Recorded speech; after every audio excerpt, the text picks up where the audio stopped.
Now, I will be sharing an important policy of METS. This is regarding misuse, the misuse policy. This involves content that will lead to um, suspension. So, this is very important because if not, then accounts will be hold or and will undergo suspension on different scenarios. Here is the statement coming from METS.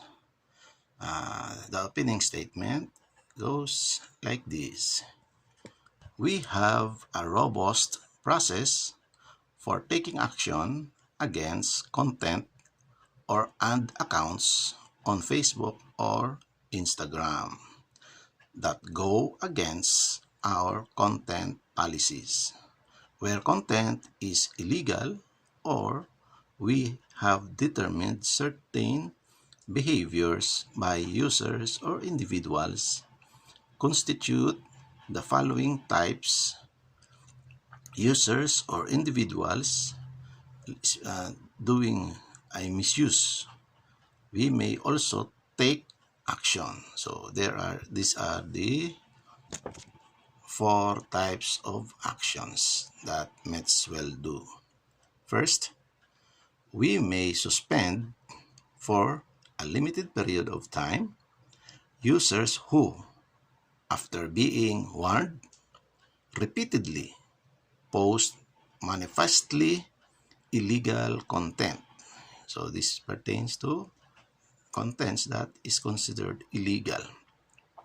This does not preclude us from terminating your use of the service under Article 4.2 of the Facebook Terms of Service, or as set out in the content removal and disabling or terminating your account section of the Instagram Terms of Use. So, after being warned and still the user repeatedly post same contents, then it will be subject for this type of suspension for a limited period of time. The next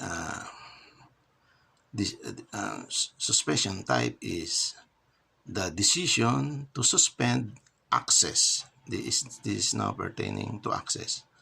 And for how long will depend on factors such as the nature and severity of the illegal content, the history of the user's behavior on Facebook or Instagram, including the amount of manifestly illegal content posted, and if identifiable, the intent of the user. So, this one is regarding the suspension of access on his account. The third is we may suspend the processing of reports. This is another one. The suspension of the processing of reports submitted through our reporting mechanisms. So this is like a complaint will fall on this, and any reports, whether it's for the good or for not for the benefit of the user. So as long as the user sees that he has the right to report, then it will fall under this suspension type. So this one is regarding suspending the processing of reports submitted through our reporting mechanisms for a limited period of time, where individuals and entities have, after being warned, frequently submitted reports that are abusive. So they are very clear that submitted reports already issued warning, and still the user insists. So this will happen, this kind of suspension on the processing. And the last suspension type is the decision to suspend the processing of reports, and for how long will depend on the factors such as the nature and severity of the abusive reports. For example, submission of multiple reports without any new information against the same piece of content. Okay. Despite confirmation that it is not clear to us that the content is unlawful, and the individual or entity's history of submitting reports on Facebook or Instagram that are abusive, including the amount and proportion of the abusive reports, and if identifiable, the intent of the individual or entity. So here, this is now pertaining to a very specific complaint. No? I think this is a complaint that we have the right, but despite being issued confirmation that this is unlawful, but still the user insists that it is lawful, and yet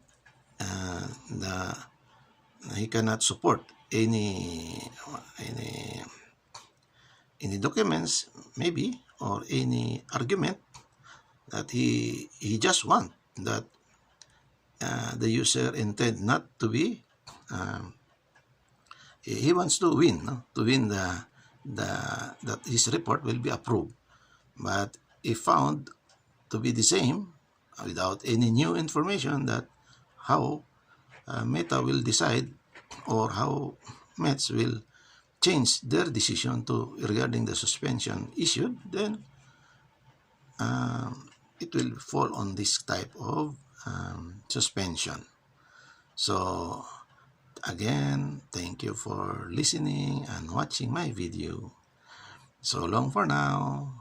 I have shared this another important policy regarding misuse.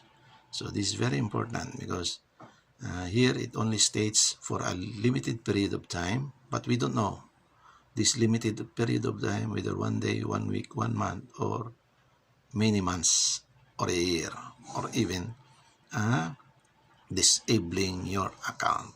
Okay, so long. Thank you. Bye-bye. God bless us all. Mwah.